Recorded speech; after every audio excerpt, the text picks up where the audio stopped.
I've been quite a fool, or a last minute cowboy. Yeah, I guess getting a truck will do this to you. So I've been a bit of a fool here. I've yet to connect the battery charger or the long-term trickle charger that will go on when need be to the Porsche 911, and I should know better because batteries on these are quite expensive. When I had it stored, the individual storing it, well, the individual I bought it from said he'd store it, and I bought this in December, so he said I'll just continue storing it. Don't worry, I'll have a charger on it. But first thing I had to change was the battery. Found out that a good aftermarket battery, not the approved one from Porsche, was a whopping $350. So watch this if you don't want to be a fool like me and save tons of money, because the Porsche approved battery, if I recall, was something insane like $600, and your battery will die. So watch this video so that you can save hundreds of dollars. Even if there isn't snow, which I have to finish cleaning this off, but even if there isn't snow on your vehicle, and even if it's not cold outside, not driving your vehicle on a regular basis, will have the battery slowly die on you. It's going to slowly lose a little bit of power because of all, the technology, the computer in this, and then it's going to die on you. And if it dies on you, well, you might lose your battery altogether, even if you're in a warm weather area. But in the cold, the thing's going to freeze. And if it freezes, it's going to crack. And then when you do go to charge it, if you charge it incorrectly, you might get a few sparks, and you could actually have a fire. You could sparks and battery acid, generally not a good thing to be mixing together. So here's the 911. Watch this video to see how to charge really any vehicle, how to store a vehicle. So this is all about storing your vehicle, essentially do this anytime. You're not going to drive your vehicle for a good amount of time. So that's what's going to happen here. We're clearly not going to be driving this with the weather we've got here. But if you're going on vacation, throw on a trickle charger. Two types of charger. You can fast charge it on, let's say, well, not that fast, but let's say you go on a 6 amp, 12 volt, 6 amp charge. With just a regular charger, you're looking at, 1 to 8 hours to charge this up. But we're going to throw this on a trickle charger. So it's like a storage charger, so we can just plug it in and forget all about it. So follow these easy steps so you don't end up being a fool like me. I've already paid for the battery once. You think I would be more careful and not take the risk of paying a battery a second time. So like and subscribe before we get to 4 or 5 super easy steps, but important steps so that you don't have a fire, you don't get shocked, you don't have sparks. Stay tuned.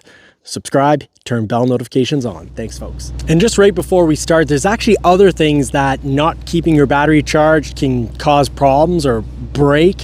For example, the window back here, the windows go up and down when you open the doors, but if the battery is really low, you'll go to open up that door and the window won't go down. And then when you go to slam it shut, well, if you slam it, you might actually blow the window out. So just take a look here.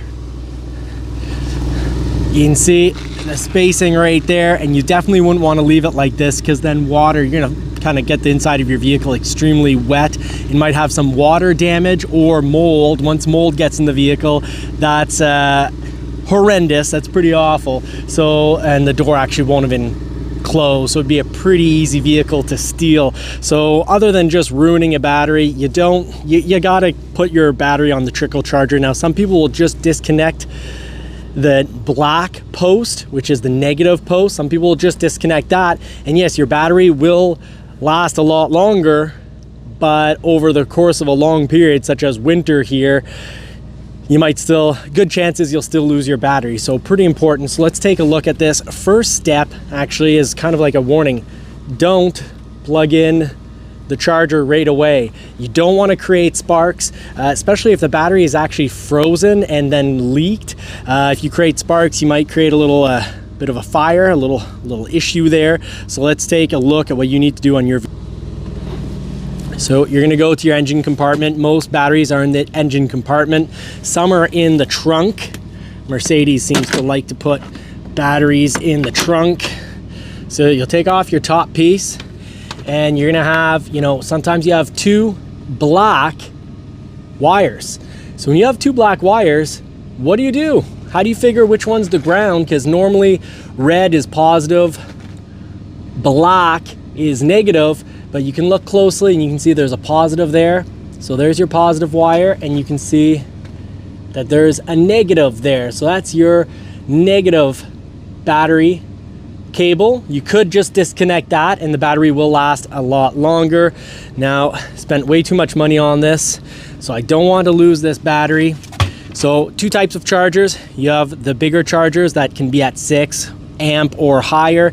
These little trickle chargers that you can actually leave plugged in the entire period you're not using it, and you see it will charge it. It'll probably take about two to 3 days, and then it's going to go into maintaining mode. So it's just going to charge when need be. So you're going to start with step 2. Step 2 is take red, your positive, and remember step 1, don't plug it in yet. So step 1, take your red, connect it to either the red cable or the one that says positive. I'm going to hold it down low here so the handle is flush with the battery. That way I can actually close this all up, because I don't want snow filling my little spare tire small suitcase area. And then you're going to find your negative here. You're going to do negative second, so that's going to be black. You don't want to at any point just get in the habit of not having these two touch.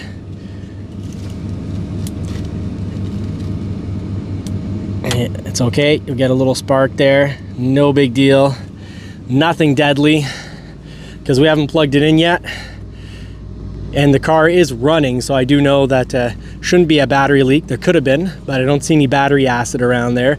Now we've done step 2 and 3, plugging in the red first, then the ground, the black, so positive, step 2, plug in the negative, step 3. Now, step 4 is as easy as then plugging this all together.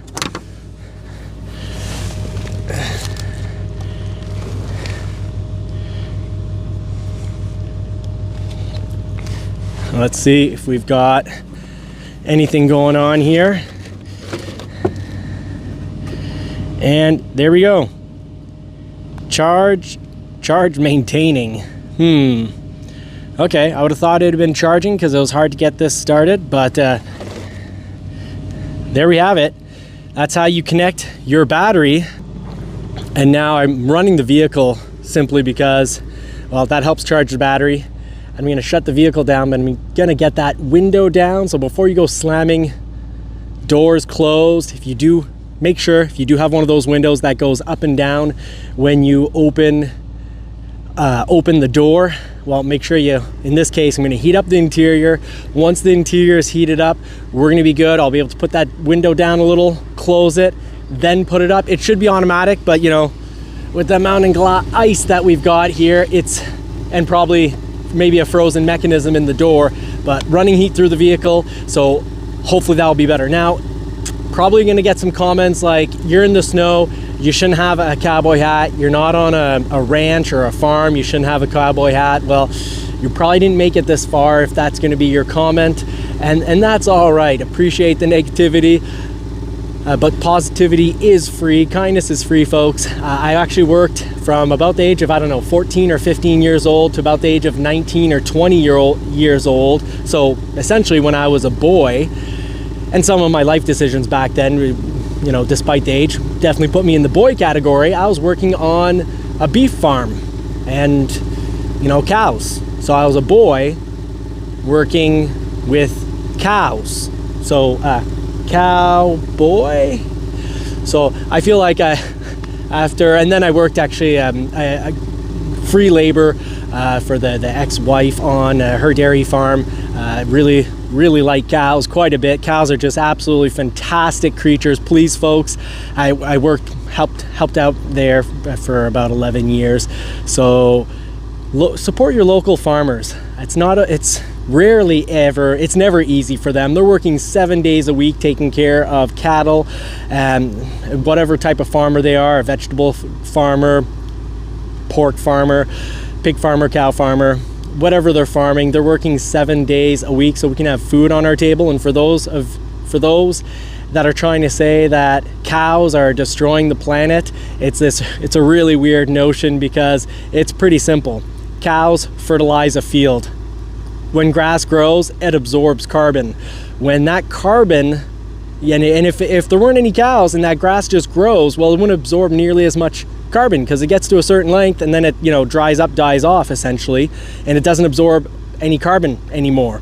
So cows trim that grass down several times so it can continuously be absorbing carbon at the point in which the grass absorbs the most amount of carbon. And yes, the cows, when they defecate and fertilize the field, they create methane. That goes up into the atmosphere, and roughly 7 years later, that methane's turned into carbon to go back to feeding the grass. So it's actually the most perfect, full, balanced, natural cycle. And then, well, when we eat beef, it's fantastic.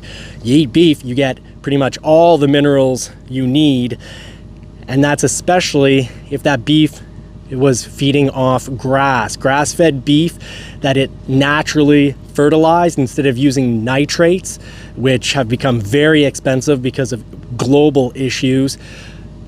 But when it's and it actually burns out, kills all the bacteria, the good bacteria in the ground. It kind of kills off the dirt.